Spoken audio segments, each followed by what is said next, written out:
नमस्कार, स्वागत है आपका डीबी लाइव ब्रेकिंग में। मैं हूं समीर आत्मज मिश्र और मेरे साथ हैं अमलेंदु उपाध्याय।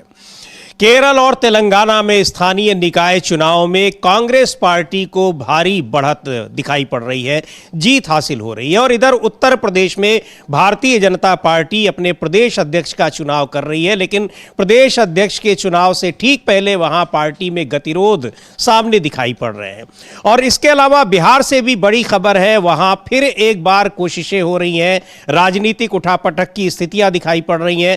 क्या कुछ हो रहा है, इन सब पर हम चर्चा करेंगे। पहले बात करते हैं दो दक्षिण भारतीय राज्यों की जहां स्थानीय निकाय चुनाव हुए हैं। तेलंगाना में पहले चरण के जो पंचायत चुनाव हुए हैं, उनमें कांग्रेस पार्टी को भारी बढ़त दिखाई पड़ रही है, उनकी मतगणना शुरू हो गई है। और उसके अलावा केरल में यूनाइटेड डेमोक्रेटिक फ्रंट यानी कांग्रेस पार्टी के नेतृत्व वाले गठबंधन को भारी बढ़त मिलती दिखाई पड़ रही है। वहां उसका मुकाबला लेफ्ट डेमोक्रेटिक फ्रंट से है, यानी जो सत्तारूढ़ गठबंधन है वामपंथी पार्टियों से। एनडीए का क्या हाल है वहां, ये भी बताएंगे। वही स्थिति तेलंगाना में है। तेलंगाना में कांग्रेस पार्टी सत्तारूढ़ है। क्या कुछ जो ताजा नतीजे हैं वो क्या बता रहे हैं अमलेंदु जी? या केरल की बात करें तो भारी बढ़त दिखाई पड़ रही है, और तेलंगाना में भी जो पहले चरण के चुनाव हैं उसमें आसपास कोई दूसरी पार्टी दिखाई नहीं पड़ रही है। समीर जी, 55% सीटों पर तेलंगाना में तो कांग्रेस जीत चुकी है जी। और भारतीय जनता पार्टी बहुत पीछे, भारतीय जनता पार्टी से आगे निर्दलीय हैं। तो वहां तो भारतीय जनता पार्टी चौथे नंबर पर खिसक गई है जी। केरल में भी यूडीएफ जो है, जो कांग्रेस के नेतृत्व वाला गठबंधन है, बम्पर मेजोरिटी के साथ आ रहा है वहाँ स्थानीय निकाय के जो चुनाव आ रहे हैं। और जो एनडीए है वो वहाँ तीसरे नंबर पे खिसक गया है, और एलडीएफ जो है लेफ्ट डेमोक्रेटिक फ्रंट वो दूसरे नंबर पे वहाँ चल रहा है। तो लड़ाई वहाँ यूडीएफ और एलडीएफ के बीच है, लेकिन काफ़ी ज़्यादा फासला है। मतलब बीजेपी तो वहाँ कहीं दूर दूर तक दिखाई पड़ रही है, वहाँ निर्दलीय जो है वो बीजेपी से आगे चल रहे हैं जी। तो ये वहाँ से इस समय आ रही है। और महत्वपूर्ण बात ये कि ये चुनाव बैलेट पेपर से हो रहे हैं। हाँ जी, ये बिल्कुल, ये बहुत ही महत्वपूर्ण बात जी, है। हाँ, जी। यहाँ पर जो स्थानीय निकाय चुनाव है ये बैलेट पेपर से हो रहे हैं। वहाँ मशीनों से यानी ईवीएम इलेक्ट्रॉनिक वोटिंग मशीन से चुनाव नहीं हुए हैं, और भारी बढ़त दिखाई पड़ रही है केरल में भी और तेलंगाना में भी। केरल में तो मुकाबला यूडीएफ और एलडीएफ के बीच में है, यानी कांग्रेस पार्टी के नेतृत्व वाले गठबंधन और वामपंथी पार्टियों के नेतृत्व वाले गठबंधन के बीच में। लेकिन तेलंगाना में एनडीए से मुकाबला है, लेकिन बहुत आगे है कांग्रेस पार्टी वहां। जैसा बताया अमलेंदु जी ने कि उससे ज्यादा, बीजेपी से ज्यादा आगे वो निर्दलीय उम्मीदवार हैं वहां पर। तो ये पंचायत चुनाव के वहां पर नतीजे आ रहे हैं, और वही हाल केरल में है। ये एक दिखाई पड़ रहा है कि एक तो केरल में कांग्रेस पार्टी वापसी करती हुई दिखाई पड़ रही है, वहां वामपंथी पार्टियों से ही उसका मुकाबला रहता है, लेकिन पिछली बार हार गई थी। पर ये अगले ही साल वहां 2026 में केरल में चुनाव भी है, और इन स्थानीय निकाय चुनाव के नतीजों को बहुत ही महत्वपूर्ण माना जा रहा है विधानसभा चुनाव से ठीक पहले। हाँ बिल्कुल, विधानसभा चुनाव से पहले ये एक तरीके से कहा जाए कि ये प्री पोल जो है, बैरोमीटर आप इसको कह सकते हैं। मतलब विधानसभा चुनाव से पहले का बैरोमीटर जो ये बता रहा है। और समीर जी, ये देखने में आया है कि जब ग्रामीण क्षेत्रों में जो भी पार्टी लीड करती है वो सरकार बनाती है, तो ये अधिकांश राज्यों में ऐसा होता है, और ये दक्षिण के राज्यों में भी है, केरल में भी ऐसा ही है, तेलंगाना में भी ऐसा ही है। तो ये एक तरीके से दोनों राज्यों में ये समझा जा सकता है कि कांग्रेस वहाँ काफ़ी आगे चल रही है। बीजेपी बहुत पीछे खिसक गई है। नरेंद्र मोदी का करिश्मा जो बताया जाता है, नरेंद्र मोदी का करिश्मा है बड़ा भारी, वो बिहार में भी खैर नरेंद्र मोदी का करिश्मा नहीं था, वहाँ नीतीश कुमार जो है किस तरीके से आगे रहे ये देखा गया। तो ये अब करिश्मा जो है वो कहाँ है नरेंद्र मोदी का, ये तो मोदी जी जाने कहाँ हैं। अगर ज्ञानेश कुमार साथ में नहीं है तो नतीजे इस तरीके के आते हैं, ये भी चर्चाएं चलना शुरू हो गई हैं। बिल्कुल, और केरल में तो खैर कोई प्रभाव नहीं है, लेकिन तेलंगाना में जरूर धीरे धीरे बढ़ने की कोशिश भारतीय जनता पार्टी ने की। पर जो नतीजे अब दिखाई पड़ रहे हैं स्थानीय निकाय चुनाव के, वहां ऐसा लग रहा है कि लड़ाई में कहीं दिखाई नहीं पड़ रही है। बीजेपी से ज्यादा संख्या वहां निर्दलीयों की है, और कांग्रेस पार्टी काफी ज्यादा आगे निकल चुकी है। वही हाल केरल में भी है, वहां यूडीएफ यानी कांग्रेस के नेतृत्व वाला गठबंधन स्थानीय निकाय चुनाव में, नगर निगमों में भी और इसके अलावा पंचायत चुनाव में भी हर स्तर पर वहां काफी आगे है और उसका मुकाबला एलडीएफ से है, लेफ्ट डेमोक्रेटिक फ्रंट, जो सत्तारूढ़ पार्टी है। पर दोनों के बीच फासला बहुत ज्यादा है, ये दिखाई पड़ रहा है। तो ये बहुत ही महत्वपूर्ण नतीजे हैं, खासतौर से दक्षिण भारत की जो राजनीति है और वहां जो इंडिया गठबंधन और एनडीए गठबंधन की बात होती है, एनडीए गठबंधन अभी भी वहां मजबूती से नहीं दिखाई पड़ रहा है वहां के राज्यों में। इसके अलावा जो आंध्र प्रदेश, अगर तेलंगाना के बगल की बात की जाए अमलेंदु जी, आंध्र प्रदेश की तेलुगु देशम पार्टी जो वहां सत्तारूढ़ पार्टी है, वो सबसे बड़ा सहारा केंद्र में यूपीए सरकार के लिए है। लेकिन इंडिगो के बाद और उसके अलावा भी पिछले काफी दिनों से ऐसा लग रहा है कि तेलुगु देशम पार्टी की दूरियां बहुत ज्यादा भारतीय जनता पार्टी से बढ़ती चली जा रही हैं। हाँ बिल्कुल समीर जी, ये आपने बहुत एक तरीके से कहा जाए जबरदस्त बात आपने बताई है और इसका नतीजा जो है वो देखने को मिल रहा है। ये चर्चाएं भी हैं कि चंद्रबाबू नायडू की रेवंत रेड्डी के साथ भी हाल फिलहाल में बहुत जबरदस्त तरीके से कुछ बातचीत हुई है और अंदर अंदर क्या चल रहा है ये तो पता नहीं क्या चल रहा है, लेकिन जिस तरीके से इंडिगो वाले मामले में चंद्रबाबू नायडू के मंत्री हैं राम मोहन नायडू, जो कि एविएशन मिनिस्टर हैं, उनको घेरने की कोशिशें हुई, उससे ये संदेश गया कि बीजेपी अपने ही सहयोगियों को फंसाने की कोई तैयारी कर रही है। चूंकि इसे घेरा जाना चाहिए था मोदी जी को, तो मोदी जी को ना घेर के सिविल एविएशन मिनिस्टर को घेरना शुरू हो गया। अरे भाई, जब सिविल एविएशन मिनिस्टर के पास जहाज ही नहीं है, तो जहाज भेज दिए मोदी जी ने, तो सिविल एविएशन मिनिस्टर क्या करेगा? वो कन्हैया कुमार का बहुत वायरल होता है कि जब बिक गई एयर इंडिया तो क्या करेगा सिंधिया, तो उसमें सिंधिया एविएशन मिनिस्टर थे कि जब एयर इंडिया बिक गई तो सिंधिया क्या करेगा। तो ये कन्हैया कुमार का जुमला था वो काफ़ी ज़्यादा हो रहा था वायरल। तो ये अब जिस तरीके से राम मोहन नायडू को घेरने की कोशिशें हुई, उससे ये समझ में आया कि अंदर ही अंदर एनडीए में काफ़ी कुछ ठीक नहीं चल रहा है और इधर नीतीश कुमार को लेकर भी फिर से चर्चाएं शुरू हो गई हैं समीर जी। तो ये घपला कुछ ना कुछ एनडीए के अंदर चल रहा है। तो एक बड़ा सेटबैक जो है, ये निकाय चुनाव जो है, ये भी भारतीय जनता पार्टी के लिए और एनडीए के लिए हो सकते हैं। जी बिल्कुल, और जैसा आप बताया अमलेंदु जी ने कि ये चुनाव जो है निकाय चुनाव केरल में भी और तेलंगाना में भी ये बैलेट पेपर से हुए हैं और किस तरह से नतीजे वो आ रहे हैं। वहीं वोट चोरी को लेकर लगातार सवाल हो रहे हैं, चर्चाएं हो रही हैं, सड़क से लेकर चाहे वो पार्लियामेंट हो चाहे वो सुप्रीम कोर्ट हो, वहां इस पर बहस हो रही है। इधर 14 तारीख को यानी कल एक बड़ी रैली, बड़ा प्रदर्शन आयोजित किया है कांग्रेस पार्टी ने, देश भर से लोग उसमें शामिल होने आ रहे हैं। कर्नाटक में डिप्टी सीएम है डीके शिव कुमार, उन्होंने क्या कुछ कहा है कि किस तरह से कर्नाटक के ही इस वोट चोरी का सबसे बड़ा खुलासा हुआ है और कर्नाटक से बड़ी संख्या में लोग प्रदर्शन में हिस्सा लेने के लिए पहुंच रहे हैं। सुनते हैं डीके शिव कुमार को क्या कहा उन्होंने। ನಮ್ಮ ರಾಜ್ಯದಿಂದ ವೋಟ್ ಚೋರಿ ಅಭಿಯಾನ ಪ್ರಾರಂಭ ಆಗಿದೆ ಫ್ರೀಡಂ ಪಾರ್ಕ್ ಇಂದ। ನಾಳೆ ರಾಮಲೀಲಾ ಮೈದಾನದಲ್ಲಿ ಆಗ್ತಾ ಇದೆ। ನಮ್ಮಲ್ಲಿ ಸುಮಾರು 1,000ಕ್ಕೂ ಹೆಚ್ಚು ಜನ ನಮ್ಮ ಕಾರ್ಯಕರ್ತರು ದೆಹಲಿಗೆ ಹೋಗಿದ್ದಾರೆ, ಕೆಲವರು ಟ್ರೈನ್ ಹೋಗಿದ್ದಾರೆ, ಕೆಲವರು ಫ್ಲೈಟ್ ಹೋಗಿದ್ದಾರೆ। ರಾಜ್ಯದ ಎಲ್ಲ ಮೂಲೆಯಿಂದ ಕೂಡ ನಮ್ಮ ಮುಖಂಡರುಗಳೆಲ್ಲ ಹೋಗಿದ್ದಾರೆ। ಸುಮಾರು 100ಕ್ಕೂ ಹೆಚ್ಚು ಜನ ಶಾಸಕರು, ವಿಧಾನ ಪರಿಷತ್ ಸದಸ್ಯರು ಹೋಗ್ತಾ ಇದ್ದಾರೆ। ಸೊ ನಾನು ಹೋಗಬೇಕಾಗಿದೆ, ಅವ್ರಿಗೆಲ್ಲ ವ್ಯವಸ್ಥೆ ಮಾಡಿದ್ದೀವಿ, ಕೆಲವರು ಅವರವರೇ ಮಾಡ್ಕೊಂಡು। तो ये डीके शिव कुमार कह रहे हैं कि कर्नाटक से ही वोट चोरी का, बड़े पैमाने पर वोट चोरी का पर्दाफाश हुआ है और अब कर्नाटक से यहाँ बड़ी संख्या में लोग कल दिल्ली पहुँच रहे हैं हिस्सा लेने के लिए। वहाँ प्रदर्शन जो होगा, विरोध प्रदर्शन होना है कल दिल्ली में 14 दिसंबर को। एक बड़ा प्रदर्शन आयोजित किया जा रहा है। हालांकि उससे पहले भी देश भर के अलग अलग हिस्सों में वोट चोरी और एसआईआर को लेकर कई जगह प्रदर्शन हुए हैं। एसआईआर पर तमाम चर्चाएं अभी भी जारी हैं और इधर यहां जिस तरीके से संसद में तमाम मुद्दों पर चर्चा हुई, एसआईआर पर कोई जवाब नहीं मिला है, उस पर भी बहुत सारी बातें हो रही हैं। लेकिन जो कहना है डिप्टी सीएम डीके शिव कुमार का, जो कन्नड़ में वो कह रहे थे, उनका कहना था कि वोट चोरी के खिलाफ अभियान हमारे राज्य से, शहर के फ्रीडम पार्क से शुरू हुआ है। कल रामलीला मैदान में एक कार्यक्रम होने वाला है जिसमें हजारों लोग हिस्सा लेंगे। हमारे पूरे राज्य से नेता वहां जा रहे हैं, 100 से ज्यादा विधायक इसमें हिस्सा ले रहे हैं। मैं वोट चोरी के खिलाफ विरोध रैली में शामिल होने के लिए दिल्ली जा रहा हूं, क्योंकि मुझे उन लोगों के लिए इंतजाम करने हैं जो रैली में हिस्सा लेने और दिल्ली में रहने के लिए वहां जा रहे हैं। हो सकता है हमें हार का सामना करना पड़ा हो, लेकिन हमें लोगों में जागरूकता फैलाने का भरोसा है। कांग्रेस सांसद राहुल गांधी ने यह कार्यक्रम आयोजित किया है, जबकि एआईसीसी अध्यक्ष मल्लिकार्जुन खड़गे इस अभियान का नेतृत्व कर रहे हैं। हम उनका समर्थन करने के लिए वहां जा रहे हैं। हार की बात तो बिहार की कर रहे हो कि हम भले ही आ रहे हैं, और हारने के पीछे भी सबसे बड़ा कारण वोट चोरी को बताया जा रहा है विपक्ष की ओर से। तो एक बड़ा कार्यक्रम, विरोध प्रदर्शन कल दिल्ली के रामलीला मैदान में वोट चोरी और जिस तरह से चुनाव आयोग सरकार के साथ मिलकर वोट चोरी कर रहा है, एसआईआर में इतनी हड़बड़ी दिखा रहा है, इन सारे मुद्दों पर एक बड़ा विरोध प्रदर्शन आयोजित किया गया है। इधर आज संसद भवन में भी उस घटना को याद किया गया 24 साल पहले की, जब संसद पर आतंकवादियों का हमला हुआ था।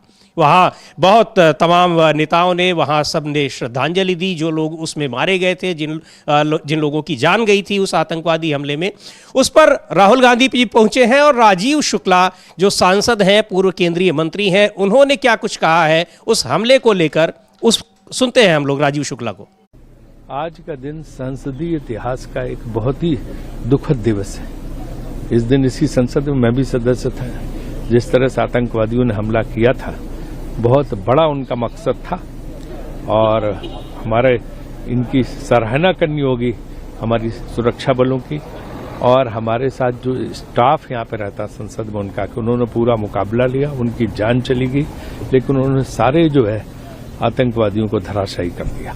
संसद माने लोकतंत्र पे हमले का आज प्रयास था, इसलिए ये शहीदी दिवस मनाया जाता है। संसद में सब श्रद्धांजलि देने आते हैं, सभी दलों के लोग श्रद्धांजलि देने आते हैं, क्योंकि ये एक प्रतीक इस बात का है कि हमें आतंकवाद के खिलाफ लोकतंत्र पर जो हमले का प्रयास था उसको हर हालत में जो है हमेशा के लिए उसकी निंदा करनी है और उन कुत्सित इरादों को नष्ट करना है। तो ये एक 2001 की घटना है जब आतंकवादियों ने संसद भवन पर हमला कर दिया था और ये वहां पर जो सुरक्षाकर्मी लगे हुए थे उन्होंने अपनी जान पर खेलकर उन आतंकवादियों को अंदर घुसने से रोक लिया, नहीं तो एक बहुत बड़ी घटना हो जाती। हालांकि फिर भी इसको बहुत बड़ा हमला माना गया था उस समय। 2001 में कई सुरक्षाकर्मियों की जान गई। हाँ, बहुत बड़ा हमला हुआ था और समझिए उस समय भी एनडीए की सरकार थी। जितने भी बड़े हमले हुए उस समय एनडीए की सरकार यानी बीजेपी की सरकार रही है। उस अधिकतर बड़े हमलों के समय, आतंकी जो हमले हुए हैं उसके समय तो ये रहा है। तो अब इसको, उस समय अटल बिहारी वाजपेयी की सरकार थी, तो राहुल गांधी भी पहुंचे हैं, सोनिया गांधी भी पहुंची हैं, प्रियंका गांधी पहुंची हैं। वहाँ जो शहीदों के परिजन हैं उनसे मुलाकात भी उन्होंने की है, पीड़ितों के परिजनों से मुलाकात भी की है उन्होंने। प्रधानमंत्री नरेंद्र मोदी ने भी अपनी श्रद्धांजलि दी है। तो संसद में वहाँ पहुँचे हैं, संसद परिसर में। तो ये वहाँ है, ये हम लोग के बगल में विजुअल चल रहा है, इसमें सोनिया गांधी और प्रियंका गांधी जो हैं वो पहुँचे हैं वहाँ कार्यक्रम स्थल जो है उस पर। तो ये हम लोग देख सकते हैं।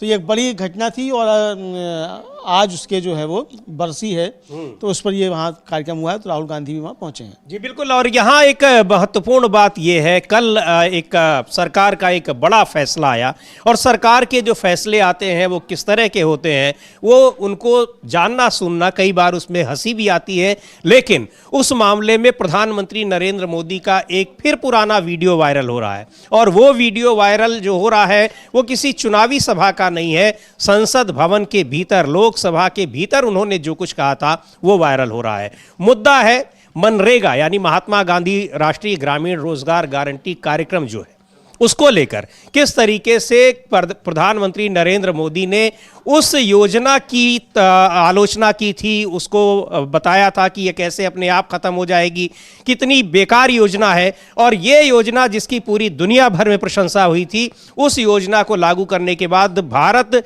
दुनिया का एकमात्र देश था जिसने अपने यहाँ काम का अधिकार दिया था। यानी कोई भी व्यक्ति अगर वो काम करना चाहता है, राइट टू वर्क, वो फ्रीडम दिया था जिसकी पूरी दुनिया में प्रशंसा हो रही थी। लेकिन और पूर्व प्रधानमंत्री डॉक्टर मनमोहन सिंह की ये बहुत महत्वाकांक्षी योजना थी, इतने बड़े अर्थशास्त्री थे, लेकिन कैसे उन्होंने लोकसभा में उसकी आलोचना की और ये कहा कि अपने आप खत्म हो जाएगी धीरे धीरे। पर आज वो कितनी महत्वपूर्ण हो रही है। लेकिन अब उस योजना को कैसे अपना बताने की कोशिश की जाए या उससे अपना तो दिखाया जाए, तो महात्मा गांधी का नाम ही बदल दिया गया। अमलेंदु जी, क्या कर दिया गया? महात्मा गांधी का नाम पूज्य बापू कर दिया गया। हाँ। अब ये पूज्य बापू कौन से हैं तो मोदी जी जाने, खुद ही तो कहीं पूज्य बापू बनना नहीं चाहते हैं। क्योंकि पहले एक वो जारी हो चुका है, वो खादी आश्रम का था, कैलेंडर जारी हुआ था, गांधी जी की जगह खुद चरखा चला रहे थे, फिर बाद में माफ़ी मांग ली गई कि गलती से ये हो गया था। तो ये गलतियां बहुत ज़्यादा हो जाती हैं। इसी तरीके से संविधान की उद्देशिका जो है वो बदल दी जाती है, फिर कह दिया था गलती हो गई थी तो पहले वाला ले लिया था हमने, संशोधन होने के बाद फिर आपने पहले वाला क्यों ले लिया, ये होता है। तो ये आज ये लेकिन यहाँ समझिए समझा जा सकता है कि गांधी नाम से कितना डर लगता है इस सरकार को, ये समझा जा सकता है। वो चाहे महात्मा गांधी हो, चाहे राहुल गांधी हो, चाहे सोनिया गांधी हो, चाहे इंदिरा गांधी हो, यानी गांधी नाम से ही इतना ज़्यादा डर लगता है। और इतना ज़्यादा डर लगता है समीर जी कि मुझे लगता है पिछले 30 सालों में ये पहली सरकार है जिसमें कोई गांधी जो है वो केंद्रीय मंत्रिमंडल में नहीं है जी। वरना चाहे एनडीए की सरकार रहे और चाहे जी तो मेनका गांधी, तो यानी उस गांधी नाम से इतनी चिढ़ कि मेनका गांधी तक को जो है वो मंत्री नहीं बनाया, और इतनी चिढ़ गांधी नाम से कि महात्मा गांधी मनरेगा कार्यक्रम जो है उसका नाम बदल के पूज्य बापू जो है वो कर दिया गया। इसको लेकर प्रियंका गांधी ने और राजीव शुक्ला दोनों ने अपनी आपत्ति दर्ज कराई है और उन्होंने सवाल पूछे, हम लोग सुन भी सकते ये हैं। सुनते हैं क्या कहा प्रियंका गांधी ने, जो मनरेगा का नाम बदलकर उसमें महात्मा गांधी का नाम निकाल दिया गया और उसकी जगह उसको पूज्य बापू कर दिया गया। क्या कहा प्रियंका गांधी ने, सुनते हैं उन्हें। मैं नहीं समझती, मैं समझ नहीं सकती कि इसके पीछे मानसिकता क्यों है, क्या है। क्योंकि महात्मा गांधी जी का नाम है सबसे पहले, और दूसरा जब भी रीनेम करते हैं तो सरकार की जो रिसोर्सेज हैं ये मतलब उसमें फिर से व्यर्थ होती हैं, क्योंकि हर चीज को रीनेम करना है, सारे ऑफिस रीनेम करने हैं, सारी जो स्टेशनरी है सब कुछ करना पड़ता है, तो एक बड़ी एक्सरसाइज होती है जिसमें पैसे भी लगते हैं। तो खामखा करने का मुझे समझ में नहीं आया क्या फायदा। तो क्या फायदा, ये सरकार का पैसे का नुकसान होता है, टैक्स पेयर्स के लाखों करोड़ों रुपए उसमें बर्बाद होते हैं जिसका कोई मकसद नहीं होता है, लेकिन सरकार को लगता होगा कि कुछ न कुछ तो फायदा हो रहा है तभी सरकार ऐसा करती होगी। लेकिन क्या कह रहे हैं प्रमोद तिवारी, कांग्रेस पार्टी के सांसद, इस मनरेगा का नाम बदलने पर और मनरेगा की किस तरह से खुद प्रधानमंत्री ने आलोचना की थी उसको लेकर, सुनते हैं प्रमोद तिवारी को। नाम बदलने की कवायद चल रही है। भारतीय जनता पार्टी ने आज तक इसके अलावा कुछ किया है नाम बदलने के अलावा? सड़क का नाम बदल दो, भवन का नाम बदल दो, कार्यालयों का नाम बदल दो। पर एक चीज कहना चाहता हूं, इसमें मुझे घोर आपत्ति है। आदरणीय सोनिया गांधी की प्रेरणा से यूपीए ने इसका प्रारंभ किया था, और महात्मा गांधी दुनिया में एक, पता नहीं भारतीय जनता पार्टी को क्यों महात्मा गांधी से इतना नफरत है, घृणा है और गोडसे से प्यार है।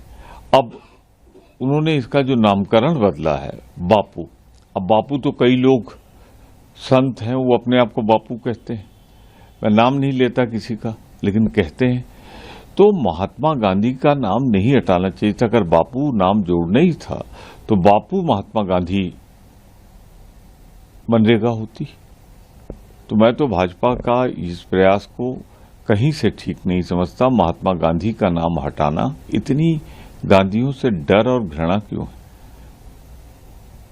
है? कई गांधी हैं जिनसे, तो ये कि आखिर क्यों महात्मा गांधी नाम से तो केवल दुनिया में एक ही व्यक्ति है, लेकिन यहाँ बापू के नाम से तो कई लोग हैं अमलेंदु जी, और कहा वही उन्होंने कहा कि मैं नाम नहीं लूंगा, लेकिन प्रमोद तिवारी को भी ये पता है कि लोगों को भी मालूम है कि बापू नाम से कौन लोग जाने जा रहे हैं। हाँ बिल्कुल, बापू नाम से कौन लोग जाने जा रहे हैं ये देखा जा सकता है। और ये साफ तौर पर एक तरीके से देखा जा सकता है समीर जी की आसाराम बापू भी हैं, मुरारी बापू भी हैं, और बहुत से बापू हैं। परेश रावल को भी शायद बापू कहते हैं। तो पता नहीं, हाँ पता नहीं ये कौन से बापू के नाम पे, कल को मोदी जी को भी बापू कहा जा सकता है, अमित शाह जी को भी कहा जा सकता है। तो ये कौन से पूज्य बापू हैं ये तो बताना चाहिए ना हमें। पूज्य बापू हैं तो पूज्य बापू कौन हैं? मोहनदास करमचंद गांधी जो वही नाम सही से नहीं ले पाते, बंकिम चंद्र चटर्जी का नाम सही से नहीं ले पाते, तो इसलिए तो क्या महात्मा गांधी नाम लेने में भी कोई दिक्कत आ रही थी?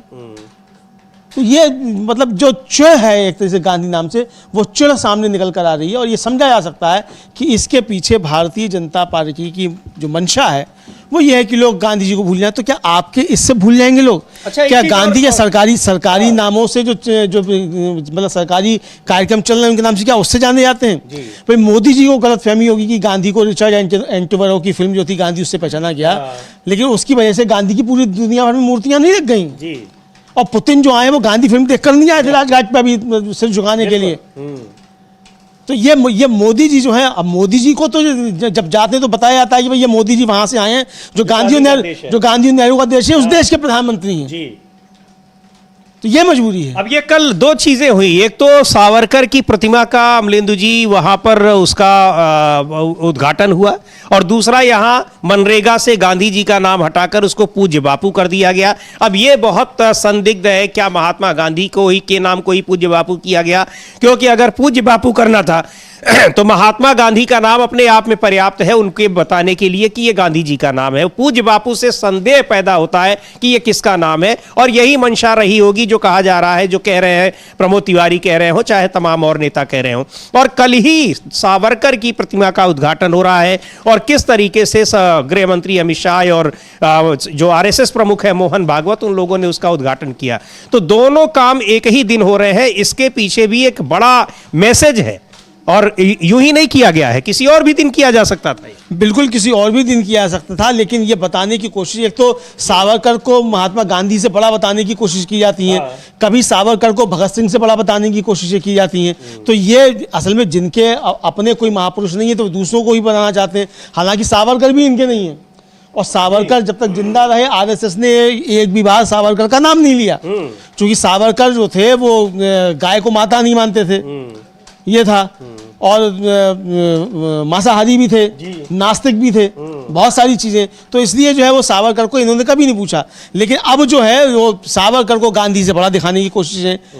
अरे भाई, तो गोडसे को ही बड़ा दिखा दो, सावरकर को बड़ा दिखाने की क्यों आवश्यकता है? सीधे सीधे बात करो ना, मन की, जो मन की असली बात है वो करो। दूसरी बातें क्यों करते हो? जो मन के अंदर कुछ होता है ऊपर कुछ दिखाते हो। तो सावरकर की आड़ लेकर गोडसे का जो है वो आप महिमा मंजन करना चाहते हैं, इसका मतलब यही समझा जाएगा। प्रमोद तिवारी तो इसी तरीके के आरोप लगा रहे हैं। उनके आरोपों का जो भाव है वो यही है कि आप गोडसे की महिमा करना चाहते हैं, तो इसलिए आप महात्मा गांधी के नाम पे जो परियोजना चल रही है उसका नाम बदल रहे हैं। बहरहाल अब सरकार के मन में क्या है, मोदी जी के मन में क्या है। हालांकि मोदी जी जब मन की बात करते हैं तो उनके मन में जो होता है वो बातें नहीं करते हैं।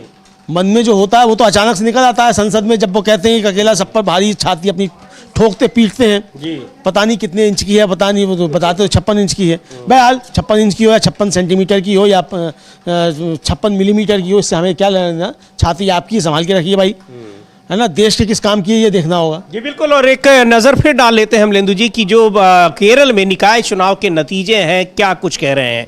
बहुत बड़ी जीत हासिल करने की ओर बढ़ रही है कांग्रेस पार्टी, यूडीएफ, जो कांग्रेस के नेतृत्व वाला यूडीएफ है, यूनाइटेड डेमोक्रेटिक फ्रंट, और 2500 से ज्यादा सीटें जीत चुकी है या आगे है उस। हाँ, ये समीर जी ग्राम पंचायतों में 2531 पे यूडीएफ जो है आगे है, एलडीएफ 2028 पे आगे है, अदर्स जो है 446 पे आगे हैं, और एनडीए जो है वो 455 पे है। एनडीए में और छोटे छोटे दल भी बहुत सारे शामिल हैं, ये है।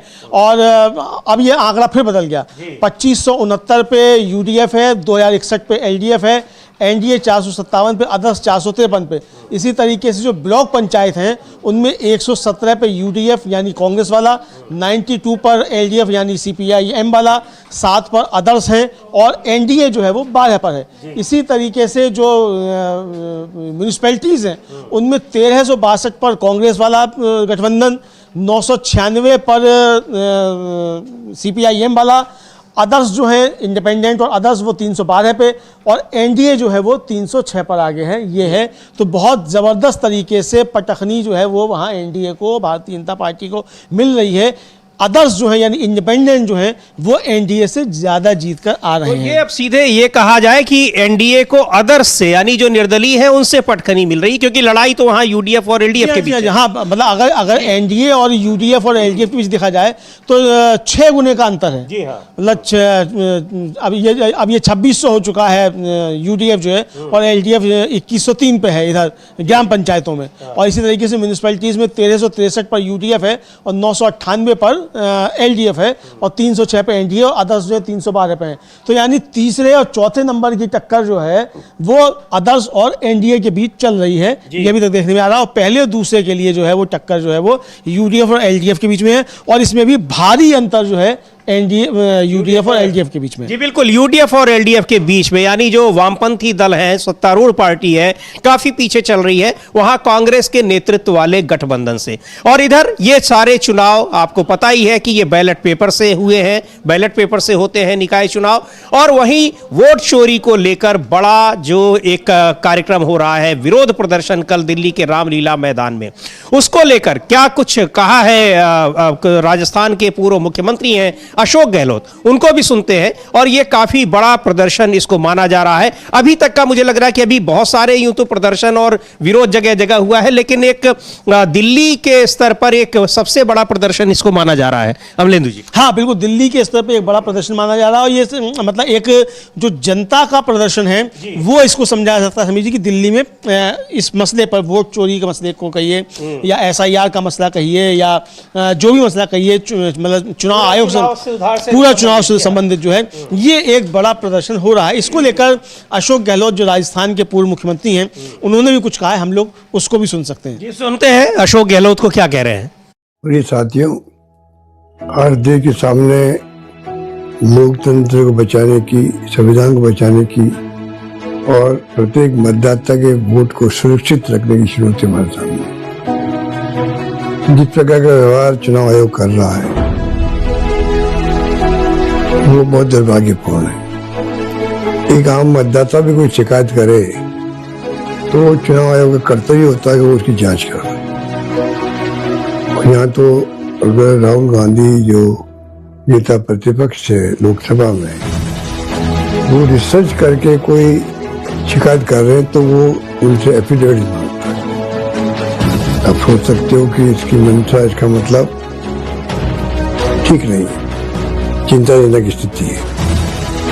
तो यह है वोट चोरी को लेकर बड़ा प्रदर्शन, कल विरोध प्रदर्शन 14 दिसंबर को दिल्ली के रामलीला मैदान में, और देश भर से लोग उसमें शामिल होने के लिए आ रहे हैं। और ये एक सरकार के खिलाफ और चुनाव आयोग के खिलाफ एक बहुत बड़ा प्रदर्शन है, क्योंकि लगातार तमाम जगहों पर, अलग अलग जगहों पर विपक्षी दल एक साथ मिलकर इसके खिलाफ चुनाव आयोग से शिकायतें कर रहे हैं, लेकिन चुनाव आयोग उनको इग्नोर कर रहा है। संसद में भी चर्चा हुई तो सरकार की ओर से कोई संतोष जनक जवाब, एसआईआर या फिर जो चुनाव सुधार की बातें हो रही हैं, वोट चोरी से संबंधित बातें हो रही हैं, उन पर कोई जवाब सरकार का भी नहीं आया है। लेकिन जनता का विरोध इस समय जगह जगह दिखाई पड़ रहा है, और उसी का कल एक प्रदर्शन होगा किस तरीके से दिल्ली के रामलीला मैदान में, जब बड़ी संख्या में लोग जुटेंगे यहां।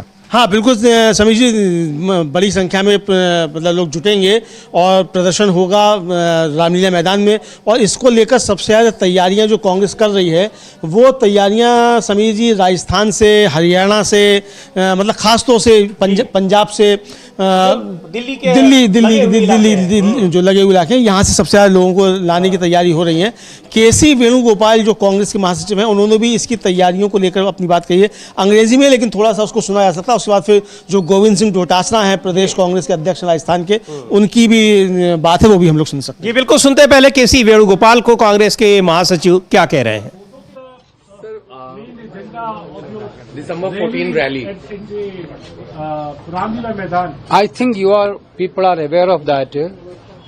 Indian National Congress is doing a massive signature campaign against the vote chori all over India. So far we have got 5 crore 50 lakhs signature. 5 crore 50 lakhs people are signed in our memorandum to the Rashtrapati. Basically, now Rahul Gandhi ji had done 3 press conferences taking the issue of vote chori.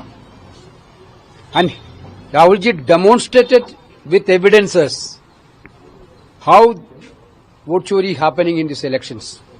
In Karnataka, in Maharashtra, in Haryana, and latestly Bihar also. So, he raised a pertinent question to the Election Commission of India. तो ये 3 press conference की राहुल गांधी ने, जगह जगह से प्रमाण दिए जा रहे हैं वोट चोरी के, और किस तरह सर के इसमें चुनाव आयोग सरकार की मिली भगत साफ साफ दिखाई पड़ रही है। लेकिन कोई सुनवाई नहीं हो रही है, ये कहना है केसी वेणुगोपाल का, विपक्षी नेताओं का। इसको लेकर ऐसा नहीं कि केवल कोई एक पार्टी, बल्कि जितनी भी विपक्षी पार्टियां हैं, यहां तक कि जो इंडिया गठबंधन के बाहर की पार्टियां हैं, उनकी भी ये शिकायतें हैं। वो बीजू जनता दल कई बार शिकायत कर चुकी है, उनको भी। और आशंका तो तेलुगु देशम पार्टी की भी है, कितने बार उनका प्रतिनिधिमंडल मिल चुका है और स्पष्ट तौर पर कह चुका है कि बिना उन लोगों से, वहां के राजनीतिक दलों से कंसल्ट किए वहां एसआईआर नहीं होगा, जैसे आपने बिहार में करा दिया है। पर चुनाव आयोग किसी की नहीं सुन रहा है। एक बड़ा प्रदर्शन है, राजस्थान के प्रदेश कांग्रेस अध्यक्ष है गोविंद सिंह डोटासरा क्या कह रहे हैं, सुनते हैं। और इसमें देश भर से लोग जुट रहे हैं कल दिल्ली के रामलीला मैदान में। राजस्थान के सभी कांग्रेस जन, वरिष्ठ नेतागण, प्रदेश कांग्रेस कमेटी के पदाधिकारीगण, जिला कांग्रेस कमेटियां और उनके पदाधिकारीगण, मंडल अध्यक्ष और उनकी कार्यकारिणी, ब्लॉक अध्यक्ष और उनकी कार्यकारिणी, नीचे तक की बूथ की इकाई के सभी लोग, सभी प्रकोष्ठ और डिपार्टमेंट के तमाम अध्यक्ष और कार्यकारिणी, हमारे फ्रंटल ऑर्गेनाइजेशन के सभी सम्मानित पदाधिकारीगण, सभी प्रदेश के कांग्रेस जनों से मैं प्रदेश कांग्रेस कमेटी के अध्यक्ष गोविंद डोटासरा आपसे अपील करता हूं कि 14 दिसंबर को दोपहर 1 बजे रामलीला मैदान नई दिल्ली में जो रैली आयोजित हो रही है, जिसको हमारे नेता राहुल गांधी जी, हमारे राष्ट्रीय अध्यक्ष मल्लिकार्जुन खड़गे साहब संबोधित करेंगे। ये जो लड़ाई है वोट चोरों को गद्दी से हटाने की, वो लड़ाई इस संविधान को बचाने की है, आपके वोट के अधिकार को बचाने की है, इस लोकतंत्र को बचाने की है। और निश्चित रूप से ये लड़ाई लंबी जरूर है, लेकिन सत्य की जीत होगी। और इन वोट चोरी के आधार पे जो गद्दी पे बैठे हैं, इनको गद्दी छोड़नी पड़ेगी। आप सभी से मेरा आग्रह है कि 14 दिसंबर को 1 बजे रामलीला मैदान नई दिल्ली में ज्यादा से ज्यादा संख्या में पहुंच करके हमारे नेताओं और कांग्रेस पार्टी को मजबूत करने के लिए, इस वोट की लड़ाई को लड़ने के लिए आप सब संबल प्रदान करें, आप सब सहयोग प्रदान करें, ज्यादा से ज्यादा संख्या में पधारें। धन्यवाद। जय हिंद, जय कांग्रेस। ये किस तरीके से वहां पर तैयारियां हो रही हैं और दिल्ली के रामलीला मैदान में कल इस पर एक बड़ी कांग्रेस पार्टी ने ट्वीट भी किया है और उसको लेकर कई पोस्टर जारी किए हैं। वोट चोरी को लेकर उसके खिलाफ एक बड़ा प्रदर्शन है, वोट चोर गद्दी छोड़, ये है कांग्रेस का, ये उन्होंने पोस्टर अपना लिखा है।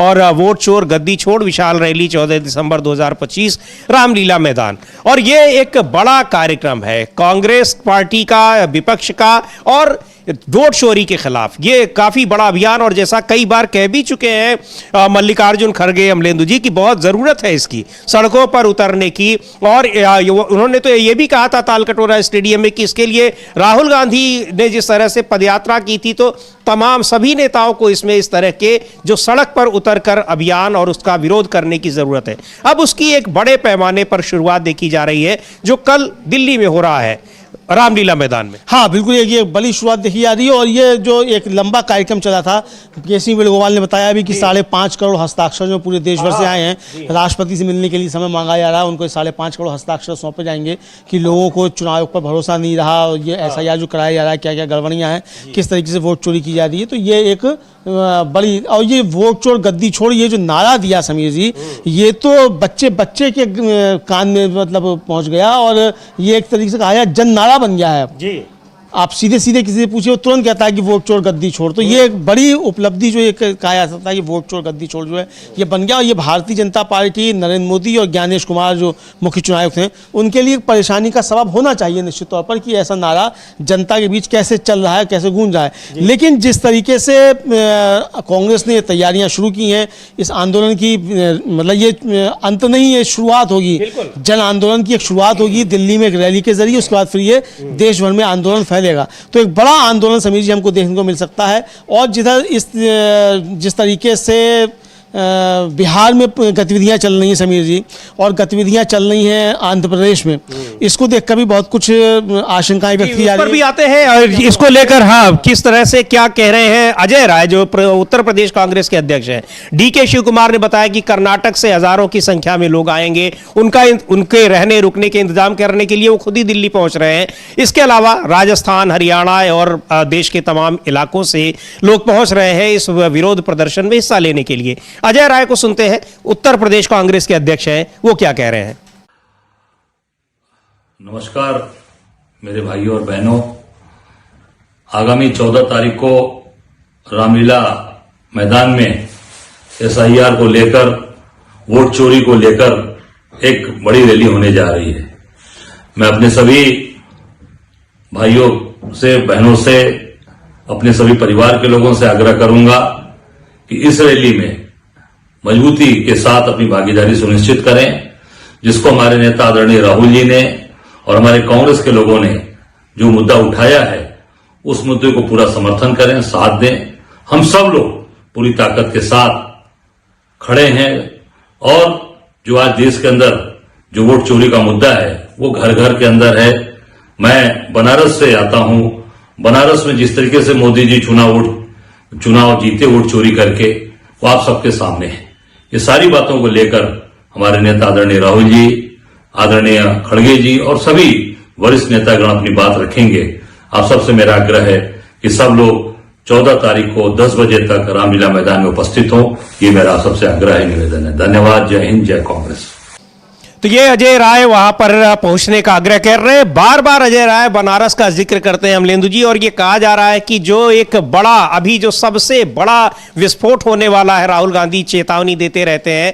शायद कई बार ये आशंकाएं जताई जाती हैं कि वो सीट बनारस की है 2024 में, जहां लोकसभा चुनाव में एक पहले शुरुआती दौर में बहुत पिछड़ने के बाद वहां पर नरेंद्र मोदी अचानक आगे हो गए और फिर चुनाव जीत गए। वही बात दोहरा भी रहे अजय राय, चूंकि अजय राय ही वहां विपक्ष के उम्मीदवार थे उनके खिलाफ कांग्रेस पार्टी से।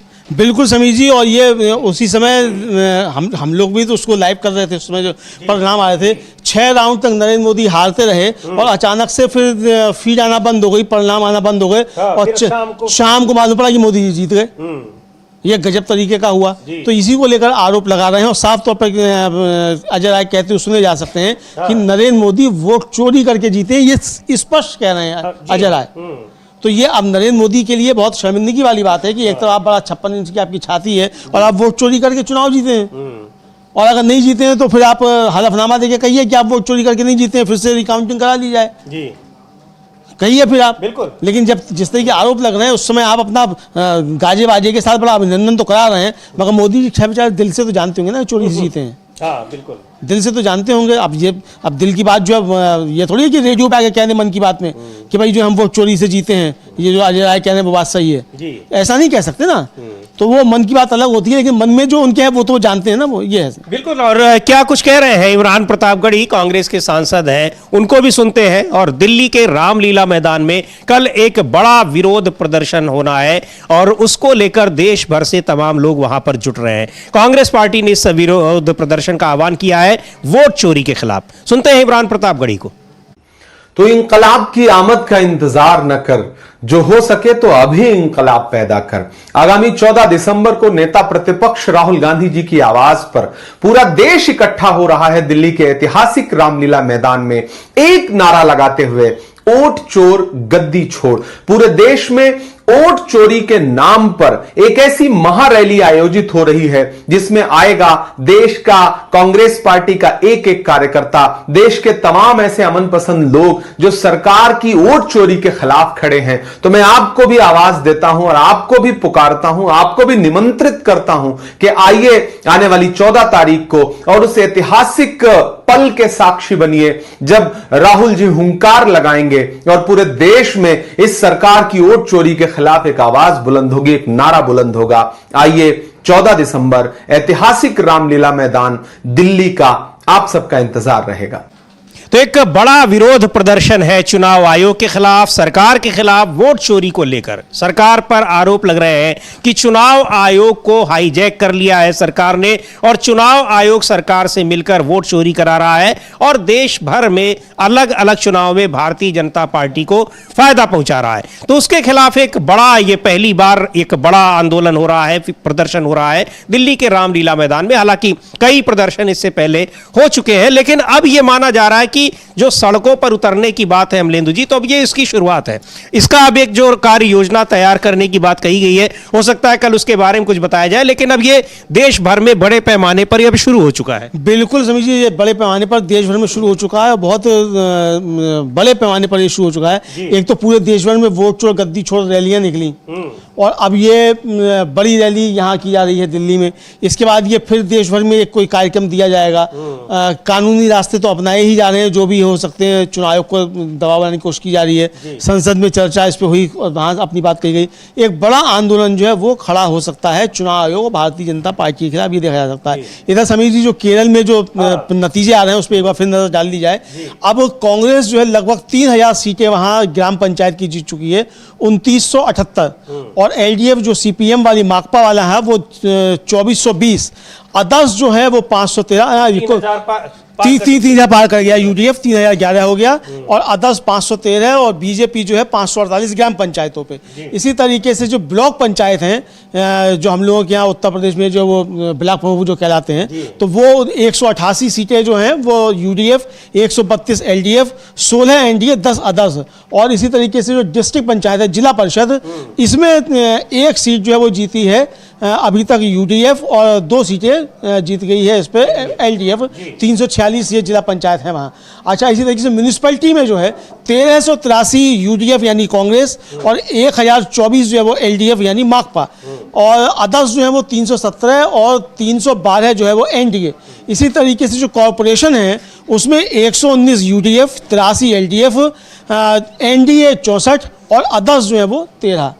ये अभी तक जो है वो नतीजा अपडेट है जी। बिल्कुल। और अमलेंदु जी, उत्तर प्रदेश से भी एक बड़ी खबर अभी मिल रही है, हालांकि अभी उसमें बहुत सारे पेच हैं। उत्तर प्रदेश में भारतीय जनता पार्टी के अध्यक्ष का निर्वाचन हो रहा है, तो पंकज चौधरी केंद्रीय मंत्री हैं, उन्होंने पर्चा दाखिल किया है अध्यक्ष पद के लिए।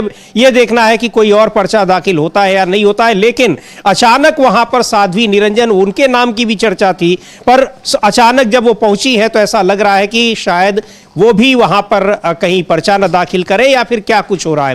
पर पंकज चौधरी को जो पार्टी का केंद्रीय नेतृत्व उनको वहां पर प्रदेश अध्यक्ष बना रहा है, वो उत्तर प्रदेश के मुख्यमंत्री योगी आदित्यनाथ के साथ जो केंद्रीय नेतृत्व की प्रतिद्वंद्विता दिखती है उसमें भी उनको एक मोहरा बताया जा रहा है। हाँ बिल्कुल बिल्कुल, हो सकता है कि साध्वी निरंजन ज्योति का भी पर्चा फाइल हो जाए। जी हाँ। चूंकि अगर मुझे जहां तक लगता है समीर जी, पंकज चौधरी योगी आदित्यनाथ की पसंद नहीं है, क्योंकि दोनों एक ही क्षेत्र से आते हैं लगभग। हाँ। और पंकज चौधरी जो है वो कई बार के सांसद भी हैं और वित्त राज्य मंत्री भी हैं, और शायद वो जो कौन सा तेल आता है राहत रू उसके मालिक भी हैं। हाँ। और ये है कि अब किसी और का होता तो नाम बदल दिया जाता है। हाँ, बिल्कुल बदल दिया था। राहत भी और रूह भी दोनों जो हैं, चूंकि वो जो अरब कंट्रीज है उनमें बहुत जाता है, तो राहत रू। उसी तरीके से जैसे अल कबीर जो है सबसे बड़ा यहाँ का स्लैटर हाउस जो है, उसके मालिक शायद कुछ सब्बरवाल बताए जाते हैं, तो इसी तरीके से तो राहत रूह के मालिक जो है वो पंकज चौधरी साहब हैं।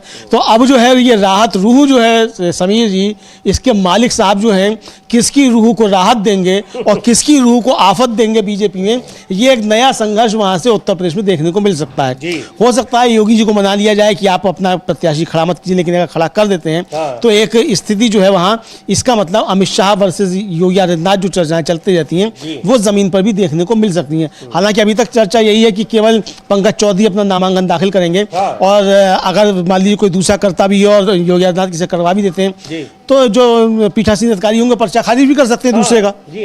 तो ये भी हो सकता है। लेकिन अच्छा हो, जैसे मल्लिकार्जुन खड़गे के खिलाफ शशि थरूर चुनाव लड़े थे, इसी तरीके से बीजेपी में भी जो है यहाँ पंकज चौधरी के खिलाफ अगर साध्वी निरंजन ज्योति चुनाव लड़ रही है तो लड़ने दिया जाए, दिक्कत क्या है। लेकिन वो अचानक जब वहां पहुंची है पार्टी कार्यालय, तो लोगों को ऐसा लगा कि शायद वो, चूंकि वो उनके नाम की भी जोरदार चर्चाएं थी कि वो प्रदेश अध्यक्ष बन सकती है, जो तमाम पैरामीटर्स हैं उन पर वो खरी उतरती हैं, दूसरे पिछड़े वर्ग से भी आती हैं और महिला भी हैं, तो इसलिए लग रहा था। लेकिन अभी पंकज चौधरी ने नामांकन फाइल किया है, अब वो प्रदेश अध्यक्ष बनते हैं नहीं बनते उस पर हम रहेगी नजर, क्या कुछ होता है। लेकिन इधर लगातार केरल में और जो तेलंगाना में स्थानीय निकाय के चुनाव हैं, बड़ी बढ़त ले रही है कांग्रेस पार्टी, उस पर भी हम आपको लगातार अपडेट दे रहे हैं। और इधर कल वोट चोरी के खिलाफ बड़ा प्रदर्शन होने जा रहा है। वहीं असम में भी राजनीति धीरे धीरे गरमा रही है, क्योंकि वहां भी चुनाव आने वाले हैं। बड़ी संख्या में लोग दूसरी पार्टियों को, बीजेपी और तमाम अन्य पार्टियां हैं, उनको छोड़कर कांग्रेस पार्टी में शामिल हुए हैं।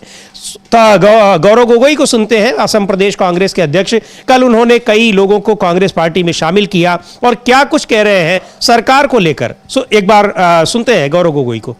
आपसे इस भेंट में शामिल होने से पहले इन सभी का परिचय हमने एआईसीसी के जनरल सेक्रेटरी, ऑर्गेनाइजेशन इंचार्ज केसी वेणुगोपाल जी के साथ इनका परिचय हमने करवाया और केसी वेणुगोपाल जी के द्वारा इनको हमने कांग्रेस पार्टी में आज शामिल किया है। और जो असम के लोग हैं, जो असम की राजनीति को पिछले कई महीनों से अध्ययन कर रहे हैं, उनको पता है कि कांग्रेस पार्टी के लिए हर महीने का 10 तारीख एक परंपरा हो गया है। इसकी शुरुआत 10 सितंबर से हुई थी कि 10 सितंबर में हमारे कई दिग्गज लोग जो आज भी हमारे बीच में हैं, एजेपी, बीजेपी को छोड़कर कांग्रेस पार्टी में शामिल हुए। उसमें से हमारे पूर्व विधायक एजेपी के सत्यव्रत कलिता जी आज हमारे बीच में हैं। और फिर ये सिलसिला जारी रहा।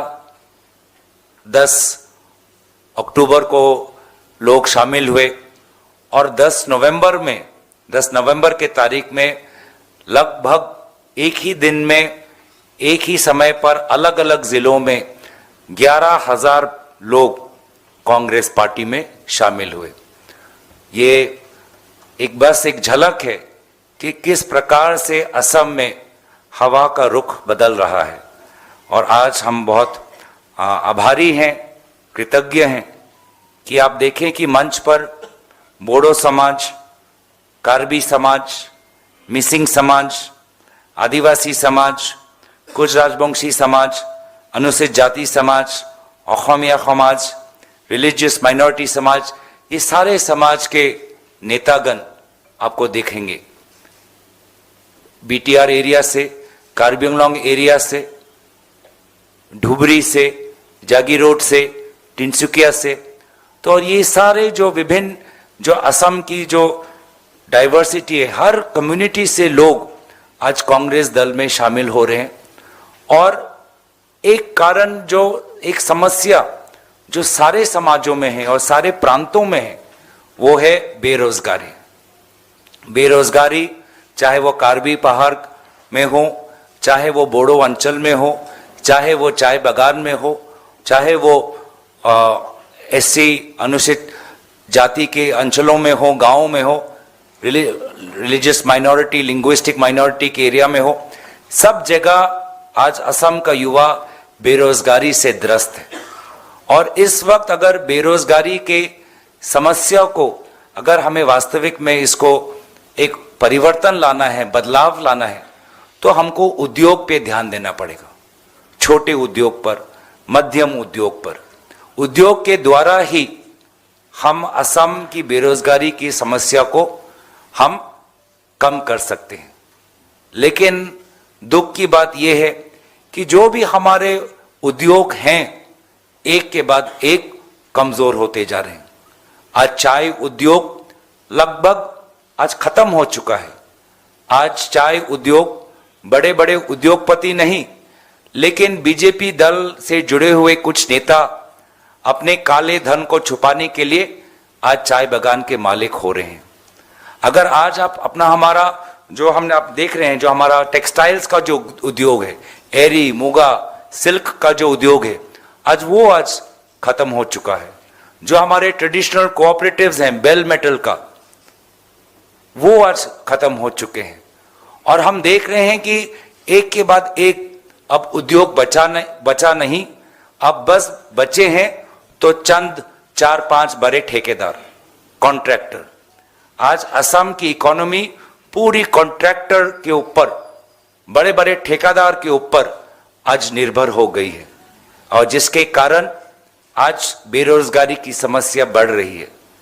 और काम अगर हो रहा है तो बड़े ठेकेदारों का हो रहा है जो मुख्यमंत्री के करीब है, और बड़े बड़े कंपनियों का हो रहा है जो आज असम की ट्राइबल जमीन पर आज वो लगभग 13,000 एकड़ कब्जा करने में वो सक्षम हो गए। लगभग 40,000 बीघा से ज्यादा, लगभग 13,000 एकड़ आज असम की ट्राइबल की जमीन आज बड़े बड़े कंपनी जो प्रधानमंत्री मोदी जी के करीब है उनके हाथ में जा रही है।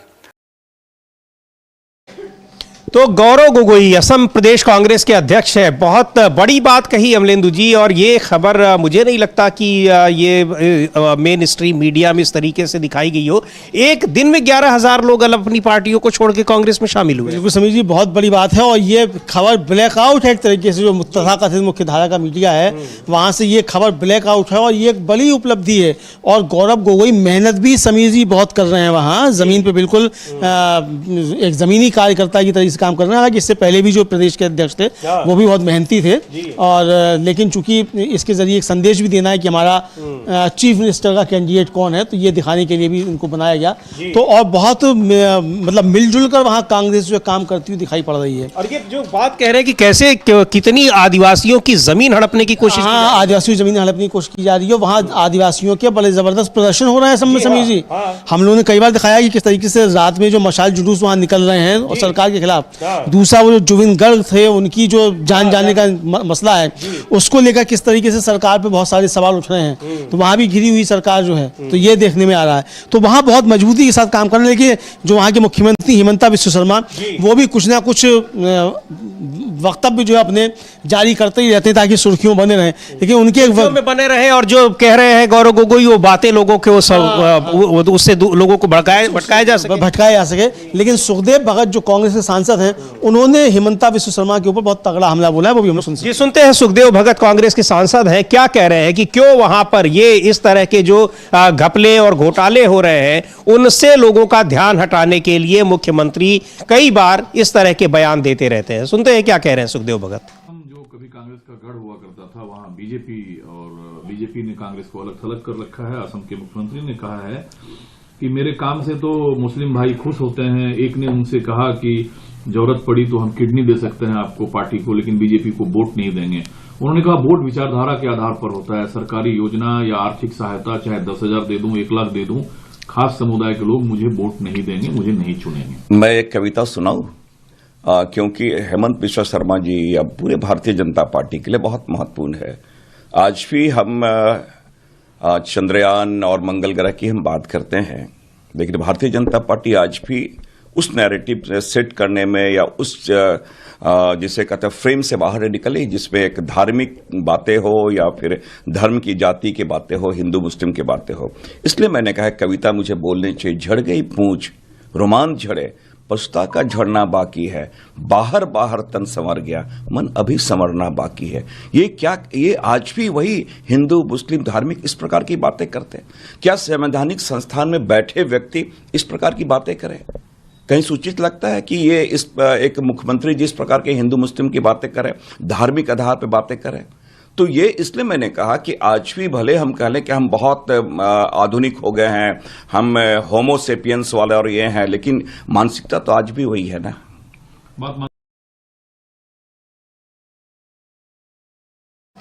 तो सुखदेव भगत वही बात कह रहे हैं जो गौरव गोगोई ने कहा कि तमाम जो जरूरी मुद्दे हैं, घपले और घोटाले हो रहे हैं, कैसे वहां आदिवासियों की हजारों एकड़ जमीन कब्जाई जा रही है, उस पर बात ना हो, उस पर चर्चा ना हो, इसलिए हिंदू मुस्लिम और इस तरह के विवादित बयान वहां के मुख्यमंत्री देते हैं।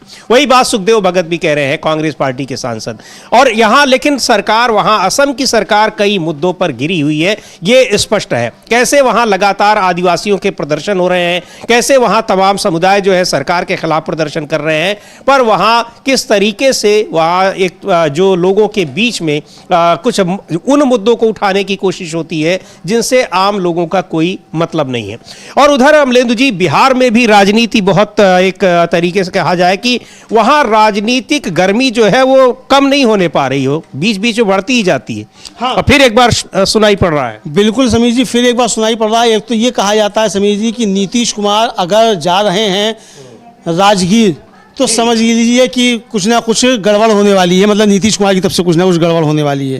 वो जब राजगीर जाते हैं तब कुछ ना कुछ फैसले जो है वो ऐसे लेते हैं कि जिससे मोदी जी को या भारतीय जनता पार्टी को परेशानियां पैदा हो। ये कहा जाता है। दूसरा कि जब खरमास के बाद ये दही चूड़ा का आता है, उस दही चूड़ा के बाद नीतीश कुमार की आत्मा जो है वो कुछ दूसरी तरफ करवट लेने लगती है, तो बार-बार ही कयास लगाए जाने लगते हैं कि नीतीश कुमार पलटी मारेंगे।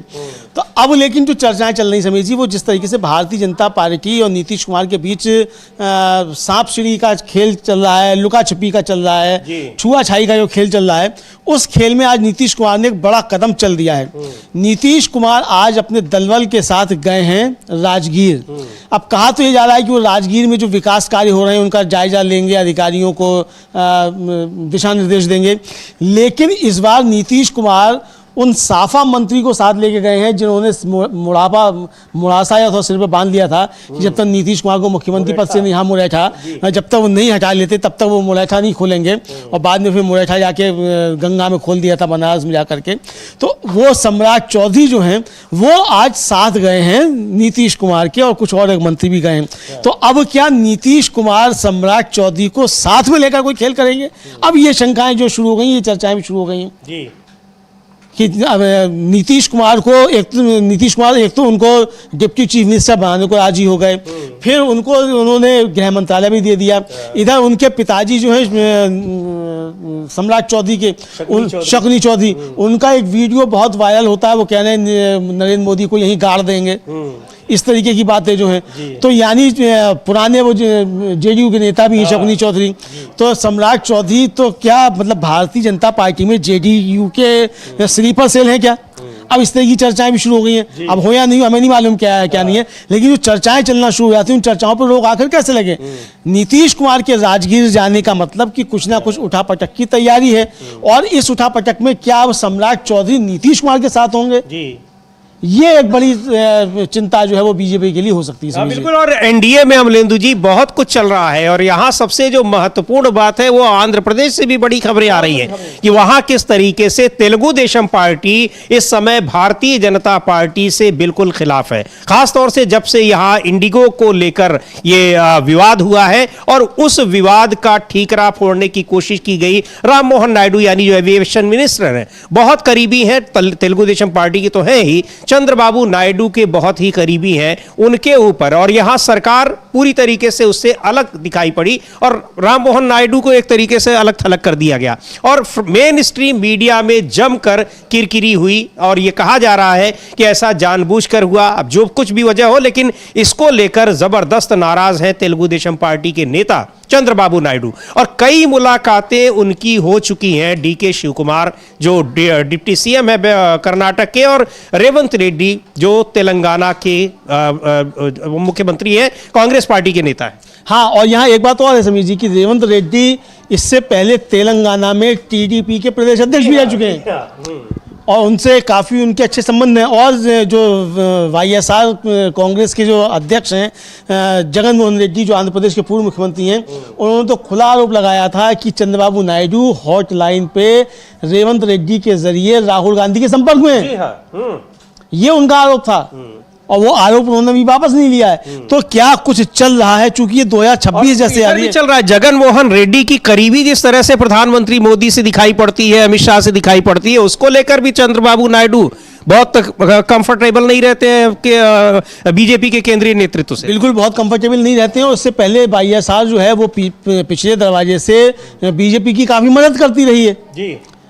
तो ये चंद्रबाबू नायडू समझते हैं कि ये कभी भी मतलब हाथ रख सकते हैं वाईएसआर के ऊपर। तो वाईएसआर के ऊपर हाथ अगर रख सकते हैं तो मतलब कुछ ना कुछ गड़बड़ हो सकती है। तो इसलिए जो है वो गड़बड़ियों को रोकने के लिए चंद्रबाबू नायडू अब सक्रिय हो गए। उनको लग रहा है कि भाई ये तो किसी के भी सगे नहीं है, ये सगे नहीं हुए प्रकाश सिंह बादल के भी, ये सगे नहीं हुए उद्धव ठाकरे के, ये सगे नहीं हुए नीतीश कुमार के, ये सगे नहीं हुए एकनाथ शिंदे के। तो ये सगे आखिर किसके हो जाएंगे? तो चंद्रबाबू नायडू के सगे कैसे हो जाएंगे? तो लेकिन चंद्रबाबू नायडू चूंकि पुराने खिलाड़ी हैं, नरेंद्र मोदी जैसे यानी कितने प्रधानमंत्री उन्होंने खिलाए हैं, और अपने ससुर को ही उन्होंने तख्ता पलट कर दिया था जी। तो ये तो चंद्रबाबू नायडू बहुत सतर्क हैं, तो वहाँ भी आंध्र प्रदेश में भी कुछ ना कुछ चल रहा है। तो आंध्र प्रदेश से लेके और अगर बिहार के तार जोड़े जाएं और नीतीश कुमार का राजगीर जाना अगर देखा जाए तो ये समझा जा सकता है समीर जी कि कुछ ना कुछ खेल चल रहा है, कुछ ना कुछ पक रहा है जो आने वाले समय में मोदी जी को, इस मोदी सरकार को परेशान कर सकता है। जी बिल्कुल परेशान कर सकता है। और इधर क्या कुछ चल रहा है केरल में, एक बार अपडेट लेते हैं फिर से। वहां जो निकाय चुनाव है उसके जो नतीजे आ रहे हैं, वहां पर बहुत एक बड़ी कह लीजिए कि बढ़त लिए हुए है कांग्रेस पार्टी यूडीएफ। 3500 से ज्यादा सीटें अब जीत चुकी है। हाँ, ग्राम पंचायतों में 3504 पे यूडीएफ, एलडीएफ 2896, एनडीए 654, अदर्स 583। इसी तरीके से ब्लॉक पंचायत में 275 पे यूडीएफ, एलडीएफ 198, 17 पे एनडीए, अदर्स 16 पे। और जो डिस्ट्रिक्ट पंचायत है उनमें यूडीएफ 5 और एलडीएफ 2। और जो म्यूनिसिपैलिटी आंकड़ा अभी 1 और 2 चल रहा था, 1 और 2 चल रहा था, अब ये 5 पे यूडीएफ हो गया और 2 पे एलडीएफ है। और जो म्यूनिसिपैलिटीज हैं इनमें भी यूडीएफ बहुत तगड़ा काम कर रहा है। 1404 पे यूडीएफ और एलडीएफ 1054, एनडीए 318 और अदर्स 320 पे। और जो कॉरपोरेशंस हैं जो नगर निगम कहलाते हैं उनमें 132 पे यूडीएफ, एलडीएफ 90 पे, एनडीए 68 पे और अदर्स जो है वो 14 पे। ये यानी बहुत तगड़ी हार जो है यहाँ एनडीए को, नरेंद्र मोदी को मिलती हुई दिख रही है। जी बिल्कुल। यहाँ पर जो निकाय चुनाव है केरल में और तेलंगाना में बड़ी बढ़त मिल रही है कांग्रेस पार्टी को और कांग्रेस पार्टी के नेतृत्व वाले गठबंधन को। खासतौर पर अगर केरल में देखा जाए तो वहाँ सत्तारूढ़ जो लेफ्ट डेमोक्रेटिक फ्रंट है उससे बहुत आगे दिखाई पड़ रहा है। और राजनीतिक गतिविधियां किस तरीके से एक पलटी खाती हुई दिखाई पड़ रही हैं, वो बिहार और आंध्र प्रदेश, वहाँ जो कुछ हो रहा है, एनडीए के जो घटक दल हैं वहां दिखाई पड़ रहा है। और सबसे बड़ा जो एक विरोध प्रदर्शन होगा उससे भी बहुत कुछ संदेश निकलेगा जो कल होना है। और रामलीला मैदान में, दिल्ली के रामलीला मैदान में वोट चोरी के खिलाफ, इन सब पर लगातार रहेगी हमारी नजर। आपको कल दिल्ली के रामलीला मैदान से भी लाइव